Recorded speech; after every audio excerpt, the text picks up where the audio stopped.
두 번째 주제는 다시 구속의 기로에 선 우병우 전 민정수석과 조윤선 전 장관입니다. 이 문제와 관련해 함께 하실 분 두 분 모셨습니다. 차전 부산 가톨릭대 교수 자리하셨습니다. 안녕하세요. 예. 자, 손소 변호사님 자리하셨습니다. 네, 안녕하세요.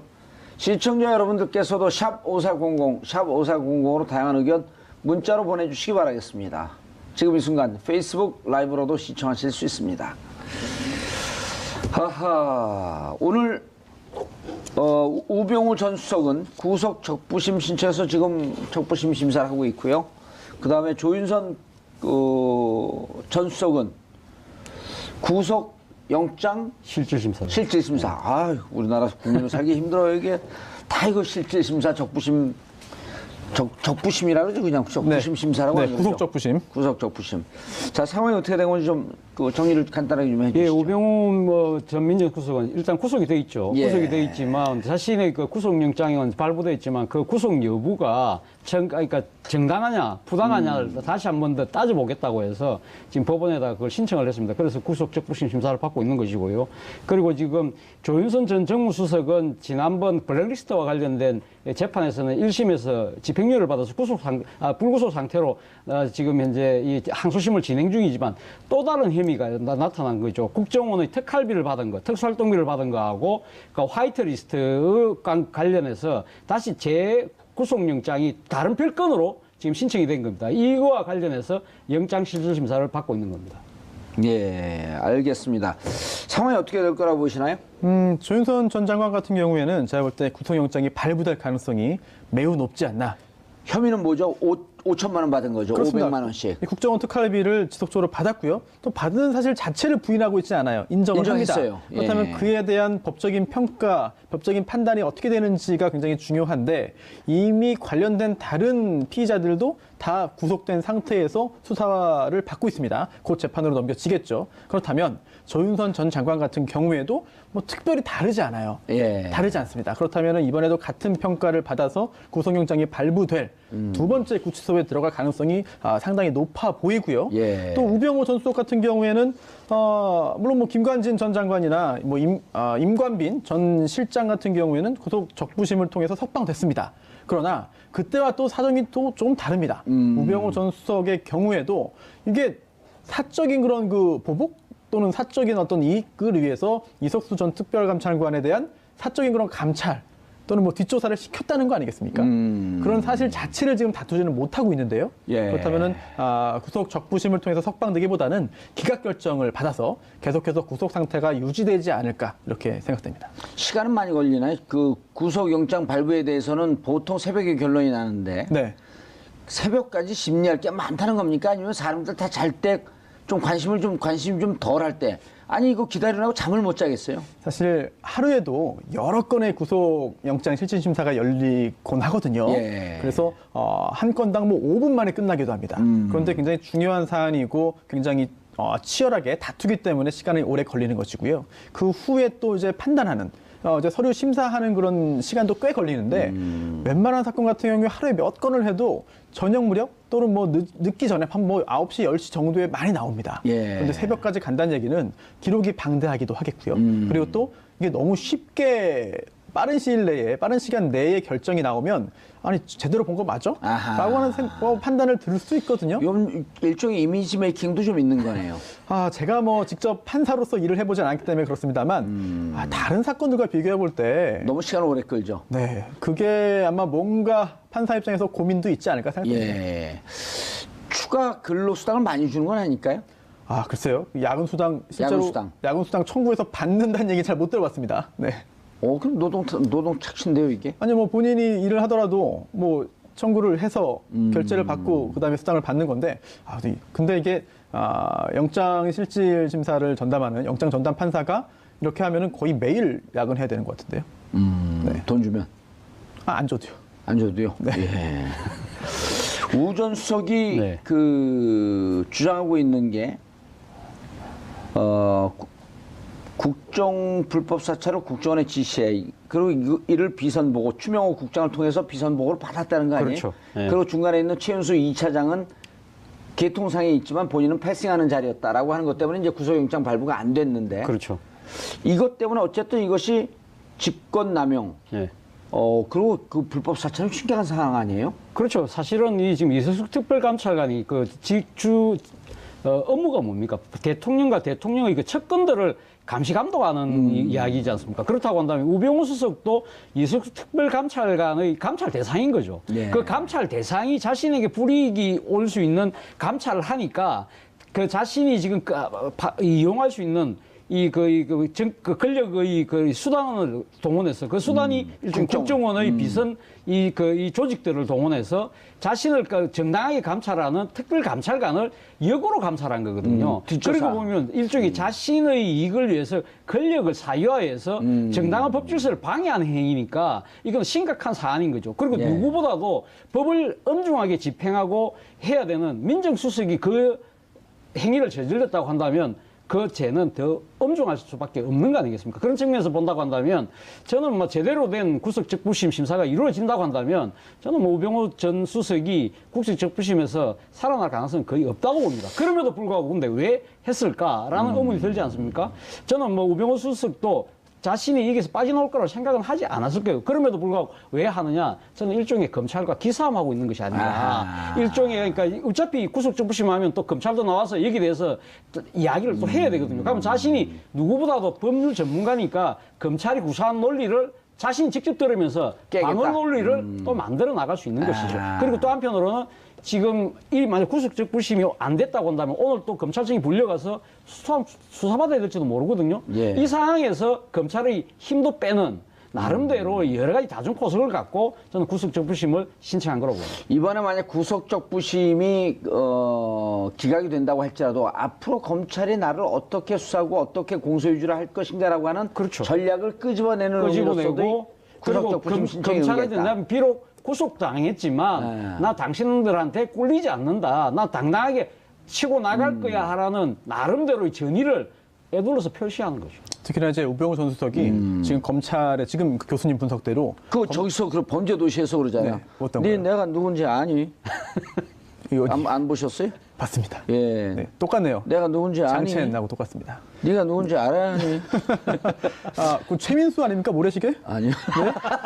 아니 저는 교수님의 분석에도 동의하는 게 예. 지금 우병우 전 수석이 검찰과 기싸움하고 있다. 이 부분에 대한 증거가 있습니다. 아 그래요? 네, 왜냐하면 우병우 전 수석이 구속된 다음에 구속 직후에는 검찰청에 나가서 실제로 그 피의자 신문을 받았어요. 조사를 예. 받았습니다. 하지만 그 후에 두 번 받은 후에는 1심 재판 준비에 전념하겠다라고 해서 검찰에서 나오라고 하는데 지금 안 나가고 있습니다. 아 기싸움을 하고 있었네요. 그렇습니다. 그런 상황에서 구속 열흘 만에 이제 구속 적부심을 이제 청구한 건데요. 그렇다고 한다면은 뭔가 지금 교수님 분석대로 검찰과의 기싸움 내지는 뭔가 본인의 억울함을 객관적으로 드러내기 위한 그런 노력을 하는 것이 아닌가 싶은데 그런 노력과 별개로 오늘 법원의 판단은 사실은 법적인 그런 결정이거든요. 그렇다면 아무리 봐도 뭐 상황이 변한 것도 아니고 또 이게 직권남용죄가 좀 애매한 부분이 있습니다. 왜냐하면 이게 일반적인 그런 직무 범위 내의 행위지만 실질적으로 부당한 목적을 위해 본인을 위해서 그 직권을 행사해야 직권남용죄가 예. 되는 건데 그동안에 뭐 블랙리스트라든지 기타 여러 가지 그런 그 행위들은 다툴 만한 여지가 없진 않아요, 사실은. 민정수석이 원래 하는 범위 아니냐라고 다툰 거 아니겠습니까? 그 부분이 인정돼서 구속영장도 기각이 됐고요. 예. 그런데 이석수 전 특별감찰관에 대한 뒷조사 지시는 본인의 안위, 본인에 대한 어떤 그 숨기고 싶은 게 드러날까봐 걱정해서 한 행위입니다. 그렇다면 예. 여기에 대해서는 법원도 그동안에 두 번 영장 기각된 것과는 같이 볼 수는 없거든요. 다르게 본다라고 한다면 그렇게 우병우 전 수석이 석방될 가능성은 높아 보이지 않는데 교수님 분석대로 본인의 어떤 그 검찰과의 각을 세우고 또 뭔가를 좀 강하게 보이기 위해서 작전을 또 좀 끄집어내고 네 그렇게 해서 오늘 청구한 게 아닌가 싶은데 글쎄요 결과가 그렇게 낙관적으로 우병우 전 수석 입장에서 낙관적일 것 같지는 않습니다. 근데 김관진 인간민을 풀어준 신광열 형사수석 부장판사 이른바 이제 이렇게 되면 고법 부장판사가 되는 거죠. 이 신광열 부장판사에게 배정이 되니 기피 신청, 회피 신청을 한 거죠. 기피가 아니라 회피 신청을 하면서 다른 부장에게 다른 판사에게 넘겨줘라라고 해서 결국 다른 판사로 넘어갔어요. 신광열 부장판사가 지난번에 좀 무리했다라고 하는 것을 본인이 인정하는 거 아닐까요? 그럴 수도 있고 예. 아니면 본인은 정말 객관적으로 다 결정을 했는데 판단을 했는데 그에 따라서 뭐 여론의 비판이라든지 뭐 가족에 대한 어떤 협박이라든지 이런 게 너무 괴로웠다. 이렇게 본인은 그렇게 생각할 수도 있고 또 이게 정식으로 그런 얘기를 했어요? 네? 괴로웠다고? 아니 괴로웠겠죠. 네. 근거 괴로웠겠죠. 없는 아니 얘기를 하시면 그런 생각을 어떡해요? 했을 수도 있다. 그런 말씀이고요. 예. 아니 입장을 바꿔도 괴롭지 않았겠습니까? 그걸 즐기는 사람이 있을 수도 있겠죠. 아이, 설마 그런 사람이 뭐 내가 보수의 그 이른바 그런가요? 이제 파이오니어다 예. 하면서 즐기고 나를 하면서 공격을 해도 내 눈 하나 까딱 안 한다. 그런 법관이 없기를 바라면서 예. 이야기를 이어나가면 정식으로 회피 신청을 한 건지 모르겠습니다. 언론은 그렇게 보도가 됐죠. 회피 신청했다고 나왔나요, 예. 정식으로? 이게 정식으로 그렇게 하는 경우도 있고, 아니면 이게 그 법원 예규가 있습니다. 이제 법관 사무분담이나 사건 배당에 관한 예규가 있는데, 여기에 따르면은, 이게 연수원 동기인 경우에는 하지 말아라. 라고 해가지고. 동양인데다 또 연수원 네, 동기예요. 그렇죠. 대학은 선배죠. 하지만 대학도 결국은 동문인 거죠. 예, 대학 동문이고. 네, 그러다 보니까 이런 경우에는 저거 말고 다시 재배당 해주십시오라고 회피 신청 정식으로 하지 않고 그 전 단계에서 서로 이제 나는 못하겠습니다라고 하는 경우도 많이 있습니다. 근데 어쨌든 정식으로 회피 신청을 했든 그렇지 않고 다른 사람으로 재배당되게 했든 본인이 어떤 느꼈던 뭐 여러 가지 그런 부담들이 있었을 텐데 그러한 부담을 야기할 정도의 결정을 본인이 내렸기 때문에 그에 대한 결과도 결국은 다 스스로가 감당해야 되는 것이 아닌가 생각이 됩니다. 예, 적부심 맞지 못하겠다고 재배당 신청을 해서 이제 이우철 부장판사로 넘어갔단 말이에요. 예. 이우철 부장판사에 대해서 뭐 이정열 전 그 판사께서 오늘 명쾌하게 또 이래 그 이야기를 하셨더라고요. 뭐라고요? 본인이 아는 이우철 판사는? 이우철 판사가 변하지 않았다고 한다면 아마 구속 적부심을 기각할 것이다, 각할 것이라고 이야기를 했는데요. 지금 그 이정열 판사, 그러니까 이정열 지금 현재는 먼저 그이 전파사의 이 말에 의하면 예. 이 이우철 그 부장판사께서 개인의 자유나 권리에 대해서는 상당히 옹호하고 그걸 상당히 보호하려는 입장이 있지만 권력을 사유화하고 전행하는 경우에는 아주 엄격하게 처벌을 한대요. 그런 성향을 갖고 계신데요. 그래서 최근에는 자신이 만나보지는 않았지만 아마 변하지 않았다고 한다면 아마 그 기준을 그대로 갖고 한다면 우병우 전 수석이 빠져나갈 구멍은 별로 없을 것이다. 그렇게 이야기하면서 또 재밌는 이야기 또 하나 하셨더라고요.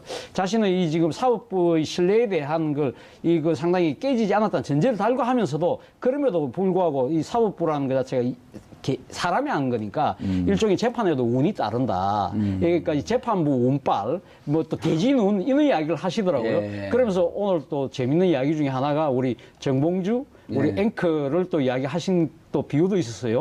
뭐냐면 과거 이 재판 운이 아주 좋았던 케이스는 김용판 전 그 서울경찰청장 같은 경우는 대진 운이 아주 좋아가지고 무죄 받았지만 아주 나쁜 케이스로 받은 분 중에는 한명숙 전 총리와 전봉주 전 의원을 꼽더라고요. 우리는 권력이 뒤에서 조종했으니까 이렇게 됐다고 믿지 그게 운이 나쁘다고 생각하지 않아요.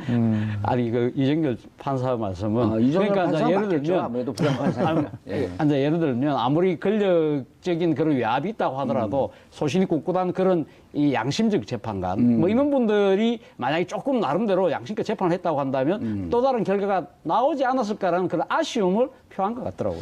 근데 이제 뭐 전 여담이긴 하지만 네. 항소심에서 우리 여기 손수호 변호사 있지만 항소심에서 배당이 됐어요. 그리고 BBK 관련은 다 거기다 배당이 됐는데 김현미 현 장관 네. 이런 분들 다 거기다 배당이 됐고 저만 일주일 있다가 재배당돼요. 다른 부장판사에게. 왜요? 이유가 없어요. 그냥 뭐 재배당돼요. 그리고 나머지 여기 원래 배당됐던 데는 다 뭐 집행유예나 벌금 이렇게 끝나는데 저만 실형 나와요. 그리고 대법에 가갖고 못 보던 사례들이 막 발생이 돼요. 8월 20일 날 대법원 확정 판결 일자가 옵니다. 네. 그러더니 일주일 있다 또 바뀌어요. 추후에 네네. 지정하겠다. 네. 그러면서 언제로 가냐면 12월 22일로 갑니다. 이자 변호사가 선거법을 그렇게 오래 한 사람인데 자기는 변호사 17년 하면서 대법원 확정 일자가 바뀌는 건 처음 봤다. 사실 선거 관련된 그런 그 범죄로 재판받는 경우에 신속하게 재판을 이제 종결해야 예. 됩니다. 예. 그래서 대법원에서도 최대한 빨리 결론을 내려고 노력을 하는데 뒤로 미룬다는 게 사실은 쉽지 않은 일이죠. 8월 22일 날 했다가 그게 12월 22일로 가거든요. 제가 생각해보니까 8월 22일이면 1년 만기 살고 나와도 네. 대선이 한 4개월 남았어요. 대선에서 제가 역할할까봐 대선 다 끝난 다음에 나오라고 4개월을 미뤄놓은 것 같아요. 이거는 운이라고 볼 수도 없는 거예요. 계속 배당이 바뀌어요. 그러니까 그 저간의 사정이나 진실을 예. 모르는 사람들 입장에서 보면 예. 진짜 운이 좀 나빴다고 볼 수도 있는 거겠네요. 그냥 그 제 뒤에 자꾸만 찍찍찍 소리가 나요. 뭐가 쫓아다니는 것 같아요. 사실 이게 사법 불신이 굉장히 큰 문제고 예. 또 굉장히 국가의 기강을 흔드는 중대한 사안인데 왜 사법부를 못 믿냐, 왜 사법불신이 생기냐, 이거를 그냥 비난하거나 왜 이거 음모론입니다라고만 치부하기는 좀 쉽지 않습니다. 왜냐하면 재판도 결국 사람이 하는 거고요. 또 그러다 보니까 1, 2, 3심까지 하는 거고 또 판사가 법관으로서의 직업적 양심에 따라 재판을 하지만 결국은 판사도 사람이에요. 그런 점에 있어가지고는 조금 전에 그 차 교수님께서 소개하신 이정열 전 부장판사의 대준이라는 표현 자체가 정말 직관적으로 와닿지 않습니까? 그거의 존재 자체를 부인할 수는 없어요, 사실. 알겠습니다. 자, 이제 이우철 부장판사, 그래서 실질적으로 그 구속 적부심이 기각될 가능성이 대단히 높다 이렇게 보셨고, 조윤선 수석, 약 구속 11개월 만에 출소된 지 한 4, 5개월, 3, 4개월 그렇죠. 됐네요. 7월 달에 지금 나왔으니까 한 5개월 정도 됐네요. 네. 5개월 동안 잠도 못 잤을 텐데 얼굴은 좀 좋아졌는데. 그렇죠. 본인 입장에서는 아마 7월달 집행유예가 나왔으면 항소심만 잘하면 되겠다 생각했는데 생각지도 않았던 국정원 특수활동비가 튀어나온 것이죠. 기존에 있던 건 지난번에 6년 구형을 받았어요. 김기춘 그렇죠. 비서실장 7년 네. 구형을 받았는데 이거는 그 당시 행정관들의 진술. 네. 누가 또 박준우 당시 그 진술은 앞서 있지만. 전 정무수석의 예. 법정에서 유리한 진술을 해주는 바람에 진술은 예. 있지만은 그분도 그분은 좀 불리한 진술했죠. 그분은. 아니, 1심에서. 그러니까 1심에서는 조윤선 수석에게 상당히 유리한 유리한 진술을 했고 진술했다가 항소심에서는 이제 그걸 뒤집었죠. 예. 근데 이제 또 행정관 2명은 예. 여전히 진술을 뒤집지 않고 있기 때문에 예. 그건 이제 50대 50이라고 그렇죠. 봐도 예. 이번 특활비 같은 경우는 그렇죠. 빼박이 이거 아닌가요? 일종의 이거는 뇌물이거든요. 뇌물로 지금 보여지는 거기 때문에 이 부분에 대해서 뭐 지금 앞서 그 지금 문고리 3인방 중에 2사람도 지금 특수활동비 이 지금 수령을 한 것 때문에 구속이 됐지 않습니까? 그렇죠. 그리고 또 지금 안 본 건 이제만. 예, 안 본 건 이제만. 그리고 또 추가적인 혐의가 또 있는 것이죠. 화이트 리스트. 이 정경련에다가 외압을 행사를 해서 정경련이 극우단체들을 상당히 극우단체를 지원하는 이러한 그 행위를 한 것도 있기 때문에 사실은 지금 빠져나가기가 쉽지 않아 보입니다. 저는 뭐 법률 전문가는 아니지만 뭐 이렇게 객관적인 일반적인 시민적 상식의 눈잣대로 봤을 때는 네. 저는 빠져나가기 쉽지 않아 보입니다. 야, 이게 지금 검찰은 이 특활비를 받은 것 자체를 뇌물수수로 지금 판단하는 것 같습니다. 예. 그래서 이번에 그렇게 적용해서 영장을 청구를 했고 만약 발부된다고 한다면 기소도 그렇게 할 텐데 중요한 거는 지금 조윤선 전 수석의 어떤 그 항변이죠. 전액 공적인 업무에 썼다. 관행으로 알았다라고 하면서 뇌물죄는 전혀 아니다라고 주장을 하고 있는데 그렇다면 중요한 게 이 전액 공적 업무에 썼다는 주장이 사실이라 하더라도 그렇다면 이 공적 업무가 도대체 뭐냐라는 점이 굉장히 좀 중요한 그런 쟁점이 될 것 같습니다. 예. 예를 들어서 이러한 것 자체를 조윤선 전 장관이 어떤 그 개인적으로 연결되는 목적으로 사용했다. 라고 한다면은 그런 조윤선 전 장관의 어떤 주장은 좀 신빙성을 잃게 되는 것이고요. 예. 또 설령 공적인 업무에 썼다 하더라도 그래서 본인의 부처나 또는 본인이 써야 되는 돈을 누군가의 돈을 받아서 썼고 그로 인해서 국정원 특히나 뭐 추명호 전 국장 등 아니면은 뭐 기타 관련된 사람 돈을 마련해 준 사람 돈을 전달해 준 사람에게 어떤 인사상의 이익 등등이 있었다라고 한다면 그거 자체가 또 뇌물죄가 될 수는 있거든요. 변호사님, 송 네. 변호사님, 저는 이해가 안 되는 게 네, 우리 동네 아는 분이 금은방을 털었어요. 예, 금은방을 털고 그 금은방을 턴 돈을 한 푼도 남김없이 독거노인들, 네. 그다음 고아원 이런 데 갖다 줬어요. 그럼 선행인가요? 네. 일단 그 절도죄 성립에는 전혀 문제가 없고요. 예. 다만 이제 나중에 재판받고 유죄 판결을 선고받을 때 약간의 선처. 똑같은 케이스 아닌가요? 뇌물을 받고 뇌물을 네. 공적 업무에 썼다? 네. 누가 뇌물 받아 공적 업무에 쓰라 그랬나요? 그렇습니다. 만약에 뇌물죄로 인정된다고 한다면 이거 다 이제 몰수 추징 대상이 됩니다. 예. 설령 공적인 업무에 썼다 하더라도 조윤선 전 장관이 뇌물을 받은 것으로 인정되는 순간 유죄 판결이 선고되면 그 받은 뇌물 그대로 다 돌려놔야 됩니다. 아니, 설령 예를 들어 국가를 위해 이게 썼다 만약에 하더라도. 네. 이게 만약에 조윤선 전 장관의 주장이 타당성 있고 설득력 있어서 구속영장이 기각이 된다면요. 네. 최순실, 네. 박근혜 전 대통령도 구속시키면 안 돼요. 왜냐하면 네. 그렇게 받은 뇌물, 미래재단, K스포츠 재단 돈 한 푼도 안 썼잖아요. 그대로 있잖아요. 네. 안 받은 것도 있고. 네. 그럼 뇌물을 그렇죠. 받았는데 안 썼는데? 그럼 뇌물 아니네? 그러니까 중요한 거는 공적인 업무에 썼다는 그 부분보다 그 이전에 예. 과연 대가성 있는 그런 자금을 받은 것이냐 부분이 중요한 거겠죠. 아니 아무 이유 없이 돈 받으면 그건 그 자체가 뇌물 아니에요?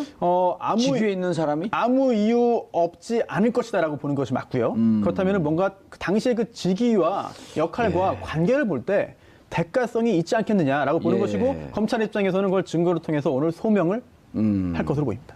알겠습니다. 아까 화이트리스트 말씀 잠깐 하셨는데 자 현재 블랙리스트 혐의 관련해서도 조 전 수석에게 불리한 증거들이 많이 나와서 많이 나와 있단 말이에요. 뭐가 있죠? 지금 지난번 1심에서 예. 1심에서 조윤선 전 수석에게 상당히 유리한 진술을 했던 박준우 전 방금 정무수석 말씀하셨죠? 예, 예. 조윤선 전 수석의 바로 전임자입니다. 전임자가 인수인계를 했다. 인수인계를 했고 그 부분에 대해서 사실 1심 재판 때는 여러 가지 자신이 그러니까 조윤선 수석에 대한 불리한 진술을 특검에서 한 부분에 대해서 주위에서 손가락질을 하는 것 같고 그래서 약간 좀 미안하게 돼서 법정에서 사실 위증죄에 대한 그런 별로 이 고려 없이 진술을 했다. 그 유리하게 진술했지만 사실은 진실은 내가 인수해 준 게 맞다고 지금 항소심에서 했기 때문에 사실 그게 불리하게 되는 것이고요. 또 하나는 지금 박준우 전 수석이 먼저 있었던 거죠. 먼저 있다가 인수인계를 해준 거죠. 인수인계를 해준 거고 그리고 또 허연준 행정관이라고 정부 그 수석실에 있었던 이 행정관이 우리 수석님이 뭐 도와라 했다. 뭐 그런 이메일도 있는 것이고요. 그리고 또 허연준 행정관은 이걸 왜 썼다고 그러나요? 별 설명이 없나요? 우리 수석은 여기서 조윤선 수석이죠. 조윤선 수석이죠. 이건 이제 화이트리스트와 관련된 것인데 화이트리스트를 집행하는데 실질적인 그 주무 행정관이 허연준 행정관이었거든요. 그 때문에 지금 구속돼 있습니다만은 허연준 행정관 같은 경우가 그 지금 이제 여러 사람들에게 이야기를 하는 과정에서 수석님의 지시에 따라서 자기가 했다는 식의 내용이 그 이메일에 나온다는 것이고요. 또 하나는 지난번 이 정권 교체 이후에 이 청와대 캐비넷에서 문건 나왔지 않습니까? 그 중에 문건에도 상당히 지금 블랙리스트와 관련된 또 여러 가지 불리한 진술들이 포함되어 있다는 것이죠. 예. 알겠습니다. 아직도 손도 못 댄 사건들이 있어요. 적폐청산, 적폐청산에 대해서 드라이브를 걸고 있고 지금도 보면 50% 후반에서 60% 초반까지 적폐청산 끊이지 않고 계속 가야 한다. 문무일 총장도 또 그런 얘기를 했어요. 새해가 들어서도 적폐청산에 대한 수사는 계속 진행될 것이다. 네, 법적으로도 이제 보면은 검찰의 직무이죠. 당연히 해야 되는 것이고 또 여론조사를 해봐도 적폐청산에 대한 그 지지가 굉장히 큽니다. 지지 여론이 크고요. 그리고 또 이게 전 정권, 박근혜 정권 당시 또는 그 전 정권, 이제 이명박 정권에서 있었던 일들이 많은데 또 공소시효가 문제됩니다.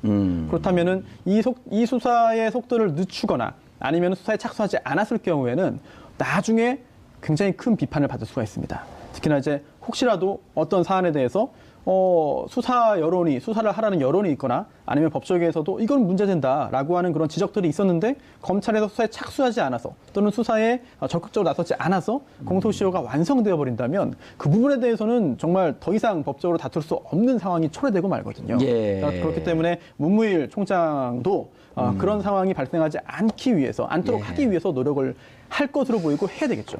오민석 판사가 오민석 부장판사네요. 권순호 부장판사, 오민석 부장판사, 강부영 단독판사. 왜 우리가 그런 걸 외우면서 살아야 되죠? 지금 그만큼 지금 이 적폐와 관련된 수사에서 이 상당히 서울중앙지방법원 내 상당히 또 영장이 지금 몰리다 보니까 또 그 개별 사안 하나하나 자체가 많은 국민적 관심과 그것도 거기 또 향후 미치는 파장이 크지 않습니까? 그러다 보니까 이걸 실질적으로 담당하고 있는 판사분들에 대해서 역대 경우와 달리 많은 국민적 시선이 지금 모아지고 있는 것이죠. 우병우 연수원 19기 이런 걸 왜 외워야 되죠, 우리가?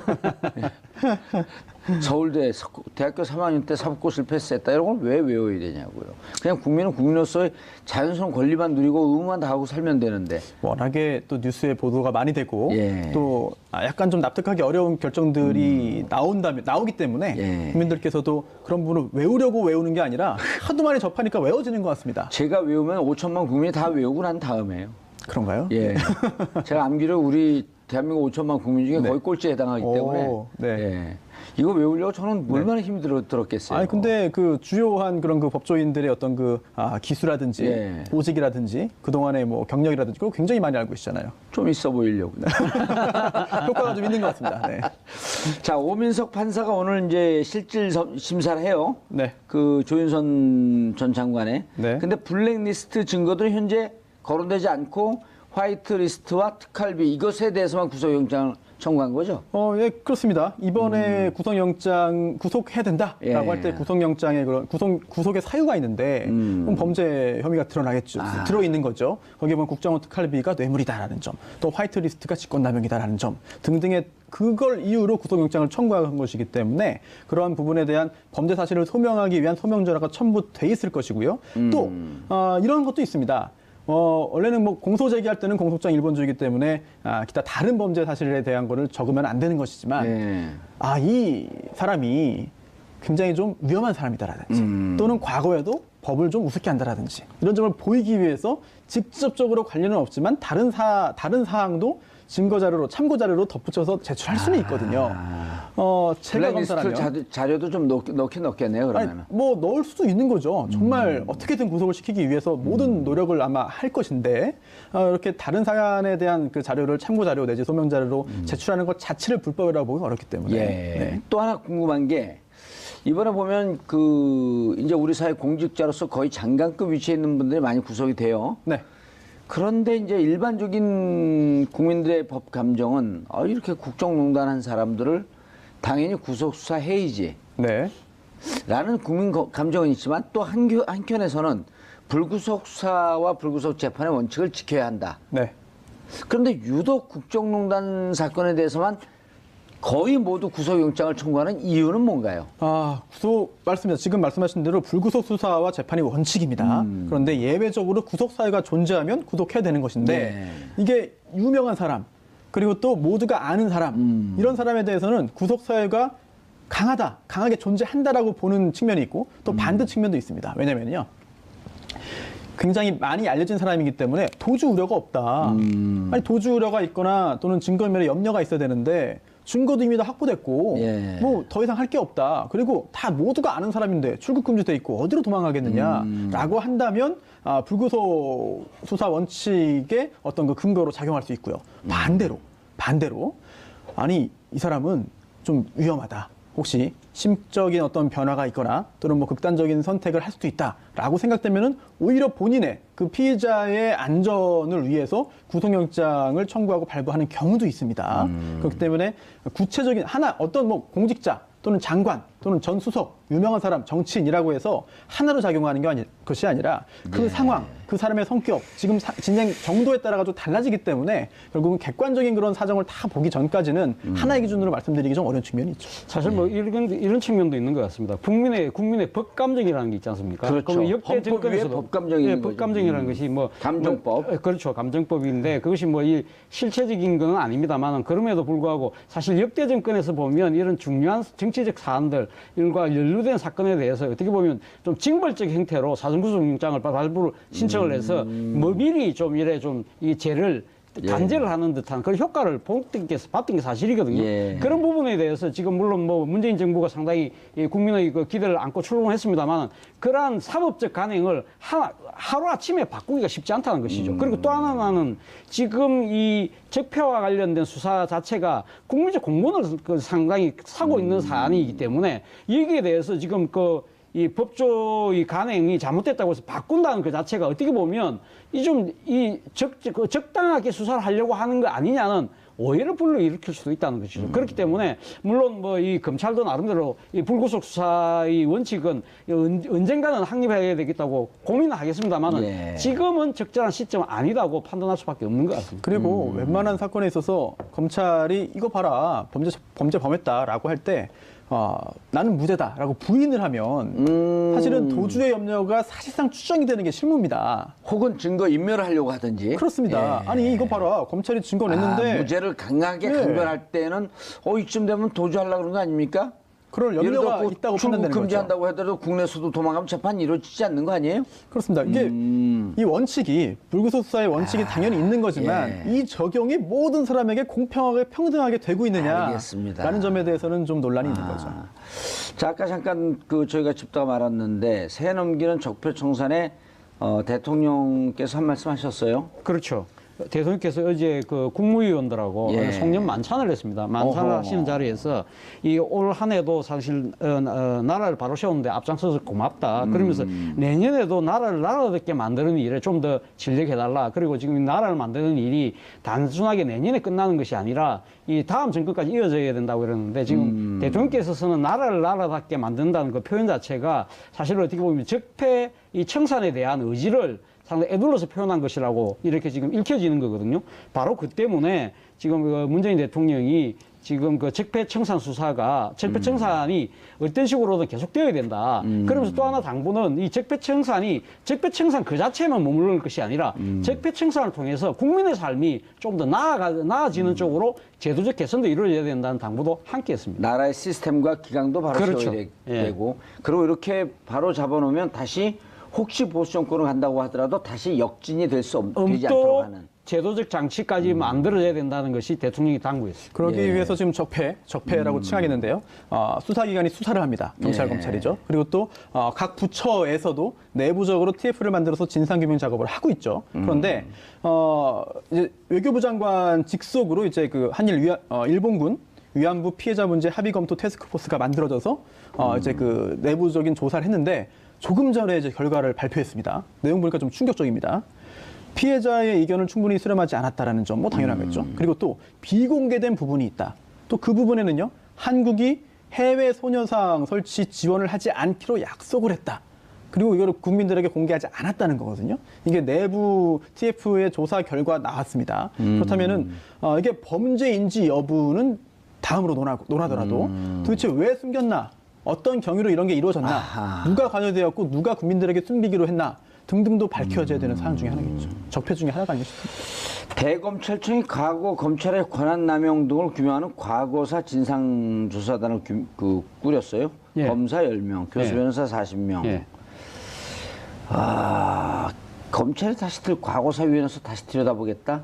사실은 지금 그 정권 교체가 되고 난 뒤에 예. 지금 국정원 특수학동비가 지금 이렇게 수면에 올라온 것도 이 국정원의 과거사에 대한 적폐를 청산하겠다는 진상조사위원회의 그 TF의 결과거든요. 그런 식으로 따지고 본다고 한다면 검찰의 지금 과거에 잘못했던 여러 가지 검찰의 문제에 대해서 자체 조사는 사실 좀 다른 부처에 비해서 늦었지만 지금 어제 문물 총장께서 그 언론 인터뷰를 통해서 그러니까 과거 검찰이 잘못했다고 여겨지는 사건들에 대해서 철저히 들여다보겠다고 대국민 이제 공개 약속을 하신 거거든요. 예. 뭐 지금 그와 관련해서 여러 가지 사건들이 많죠. 뭐 예를 들면 정년주 전 KBS 사장 예. 그때 사실 기소됐다가 무죄됐지 않습니까? 그리고 PD 수첩 사건이라든지 또 국정원 여직원 감금 기소 사건도 사실은 수사가 제대로 이루어지지 못했다는 부분 뭐 그런 거 그리고 또 하나는 박근혜 전 대통령의 그 세월호 7시간 관련해서 산케이 신문이 보도했을 때 산케이 신문 기자를 기소를 해서 결국은 예. 무죄가 판결이 났던 이 상당히 국제적인 망신을 자초하지 않았습니까? 예. 어떻게 보면 이 정권의 하명에 의한 수사를 검찰이 왜 할 수밖에 없었는지 거기에 대한 자체 진상을 통해서 아마 자체 반성을 하겠다는 그러한 의지의 표현으로 읽히고 있습니다. 아주 민감한 사안들이에요, 다 근데. 그걸 다 하나씩 민감한 사안들이. 예. 그것이 과연 검찰 이 독자적인 판단이었느냐? 그렇지 않고 예를 들면 정권의 의지에 의해서 따라서 했다고 한다면 말 그대로 이 검찰권이 정권의 정치적 목적에 의해서 도구로 사용된 그러한 하나의 케이스가 되지 않겠습니까? 아니, 주제와 관련 없지만 2015년 12월 28일 위안부 합의할 때 네. 당시 고위급 회담이 별도로 있었던 거 아닌가라고 하는 소문이 돌았는데 네. 결국 그 부분도 드러난 거 아니에요? 그렇죠. 이병규 국정원장이 국정원장이 그때 당시 일본의 일본- 국정원장급과 사전에 얘기를 해서 네. 그렇다면 국정원장이 나갈 때는 국정원장이 저거 외교부 윤병수 장관 맡기면 안 되겠어. 이거 내가 좀 해야 되겠는데 하는 것은 국정원장과 윤병수 외교부 장관하고 대등한 관계거든요. 그럼 누군가 위에서 컨트롤 타워에서 지시를 해야지 가능한 거 아니에요? 그때는 국정원장이 아니고 아마 제가 알기로는 대통령 비서실장으로 비서실장으로 그래요. 와 예. 있었죠. 와 있었기 때문에 아마 박근혜 그 당시 대통령하고 이 비서실장으로서 아마 상당히 그 이야기가 되고 그리고 또 본인이 주일대사로 갔을 때 사실 하명 중에 하나가 그 일본군 위안부 문제를 풀려는 그런 그걸 받고 가는 거 아닙니까? 예. 그거 하다가 얼마 안 돼서 국정원장으로 들어오면서 나름대로 국정원장 들어오고 난 뒤에도 한일 간에 아주 뜨거운 현안이었기 때문에 계속적으로 이야기를 했던 것 같아요. 그러면서 비서실장으로 가면서 아마 대통령 옆에 모시고 있으니까 예. 제가 가면 모든 걸 끝낼 수 있습니다. 알겠습니다. 그런 식으로 이야기가 되지 않았나. 알겠습니다. 자, 오늘 구속 적부심 신청하는 우병우 기각될 거라고 보시나요? 네. 예, 조윤선 전 장관은 구속영장 발부될 것 같습니다. 발부될 거라고. 네. 아, 오늘은 그럼 빅데이가 되겠는데요. 아무래도 구속을 바라는 분들 입장에서는 그런 성과가 있고 또 반대로 또 이제 판단을 받는 그 당사자 입장에서는 또 한 번의 절망이 되지 않을까. 예, 알겠습니다.